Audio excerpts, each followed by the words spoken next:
Like criticism, it make you strong. क्यों भाई? Criticism, इसको लेकर के हमारे यहां पर एक लाइन कही गई है, और लाइन क्या है? निंदक नियरे राखिए। नियर अंग्रेजी वाला नियर नहीं है, ये संस्कृत में भी है, मतलब अवधी भाषा के अंदर भी है। निंदक यानी निंदा करने वाला अपने निकट रखिए, ये आपको मजबूत बनाता है। ऐसा कई जगह कहा गया है, लिखा गया है। मेरे विचार थोड़े से उलट हैं, और थोड़े से उलट क्यों हैं, और इस विचार को आज आप मतलब जैसे भी चाहें याद रख सकते हैं तो रखें। बहुत ही अलग विचार है मेरे, और ये विचार क्यों है ये मैं आपको बताता हूं। अक्सर लोग हमें कहते हैं कि अपने खिलाफ, अपने अपोजिट बोलने वाला व्यक्ति अपने नजदीक रखिए, वो आपको मजबूत बनाता है। साथियों, मुझे लगता है कि ये सोची समझी कॉन्स्पिरेसी है कि हमें ये लाइन सिखाई गई कि अपना निंदा करने वाला व्यक्ति अपने पास रखिए ताकि आप मजबूत बने। वास्तविकता में मुझे लगता है कि यह सोची समझी रणनीति है कि आप मजबूत ना बने, आप कुछ कामयाब ना हो, इसलिए हमें कहा गया कि निंदक नियरे राखिए। मैं इसके एकदम उलट हूं, निंदक नहीं।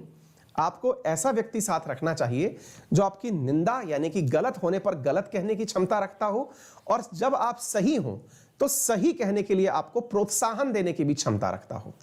हर बार हर चीज पर जो क्रिटिसाइज करता हो, ऐसे दोस्तों से जितने गज की दूरी बना सकते हैं बना लीजिए।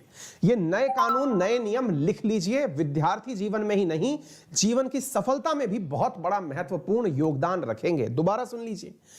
अक्सर लोग कहते हैं कि आपका विरोध करने वाले नजदीक रखिए। मैं बोल रहा हूं विरोध करने वाले जी नहीं, ऐसा व्यक्ति साथ रखिए जो गलत को गलत बोलने की क्षमता आपके सामने रखता हो और सही को सही बोलने की क्षमता रखता हो। सही को सही से अर्थ यह है कि वो आपकी अच्छाइयों का भी उतना ही महिमा मंडन करना जानता हो जितना वो बुराई के समय मेहनत करता है।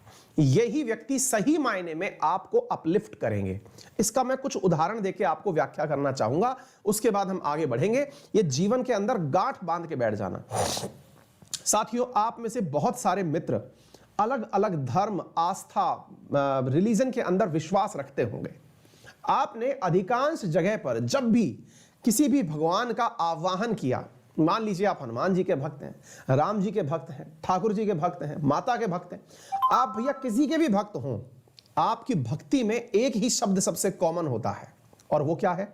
वो होता है कि आप गुणगान करते हैं प्रभु की अच्छाइयों का। आप गुणगान करते हैं कि प्रभु आप दिखने में कैसे हैं, प्रभु आपकी क्षमताएं कैसी हैं, आप इतने होनहार, इतने काबिल हैं, तो मेरे ऊपर भी अपनी दया बनाने का कष्ट करिएगा। कुछ याद करिए, आप आज बैठ करके अपनी तमाम उन प्रार्थनाओं को, अपने द्वारा की गई उन सारी अरदासों को याद करिए जिस समय आप भगवान के सामने बैठे होते हैं। भाई एक बात बताइए, अगर ऐसा ही है तो फिर भगवान ने खुद के लिए यह कानून क्यों नहीं बदले? मतलब समझना, अगर ऐसा ही है तो भगवान भी ऐसे व्यक्ति को अपना परम भक्त बनाते जो कि भगवान के सामने बैठ के भगवान की निंदा करता, बैठ करके, क्योंकि भगवान की लाइन है अगर ये कि निंदक नियरे राखिए, तो प्रभु तो और ज्यादा समझदार है। ऐसी स्थिति में उन्हें भी अपने खिलाफ बोलने वाले लोग बिल्कुल बगल में बैठाने चाहिए थे। ऐसा तो नहीं है। आपके लिए तो कहा ही गया है कि भक्त और भगवान की गजब की जोड़ी है, क्योंकि भक्त जो है वो पूरे समय भगवान की प्रार्थना में लगा हुआ है। नियम बना लीजिए, ये लोगों की कही हुई किंवदंतियां बदल दीजिए, क्योंकि अक्सर जो लोग आपका विरोध करते हैं वो आपके कॉन्फिडेंस को डाउन करते हैं, और कॉन्फिडेंस जिस व्यक्ति का डाउन हो गया वो इस जीवन में कुछ कर ही नहीं पाता। बॉस, आपका सबसे जरूरी जो अस्त्र है ना, वो है आत्मविश्वास। हाँ, अब लेकिन कई बार ऐसे भी लोग होते हैं जो जबरदस्ती चने के झाड़ पर आपको चढ़ा देते हैं, या भैया एकदम कर पड़ो, भैया जी तुम संघर्ष करो, हम तुम्हारे साथ हैं। वो लोग भी नहीं चाहिए। मुद्दा ये है, आप लोग जो है वो मुन्ना त्रिपाठी के साथ लगे हुए मित्र मंडल भी नहीं हो सकते। आप याद रखिए कि आप सही को सही और गलत को गलत बोलने वाले व्यक्ति को पहचाने, जो आपका सही होने पर सही कहने की क्षमता रखे। अगर ऐसा कोई मित्र मिलता है ना, तो भाई साहब याद रखिएगा, जीवन में आप बहुत ज्यादा अच्छे से अपनी सफलताएं अर्जित कर लेंगे। आज ही थोड़े नियम बदल करके देखिए, और जिनको लगता है कि भाई ये बहुत अच्छा है, हमारी एनी टाइम कमियां निकालता रहता है, उससे कहिए कि तुम अपने बस्ते में बंद रहो, हमारी हर अच्छाई में कमी मत निकालो, हमसे दूर रहो, क्योंकि ऐसे लोग आपका केवल मूड खराब करते हैं। आप ऐसे लोगों के सामने अपने आप को हमेशा प्रूव करने की कोशिश करते रहते हैं, जबकि उसकी वैल्यू मतलब रत्ती भर भी नहीं होगी। एक ऐसा व्यक्ति जो कि आपके सामने हमेशा निंदक रहा है, आप उसके सामने एनी टाइम मेहनत करते रहेंगे कि मैं इसके सामने बस सही प्रूव हो जाऊं कि देख भाई मैंने इतनी उपलब्धि हासिल कर ली, तू रिकॉग्नाइज कर इसको, सब चिल।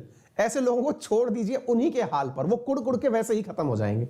आप अपने उन लोगों को साथ रखिए जो मित्र सही मायने में है। ठीक है, तो आज का लेसन बहुत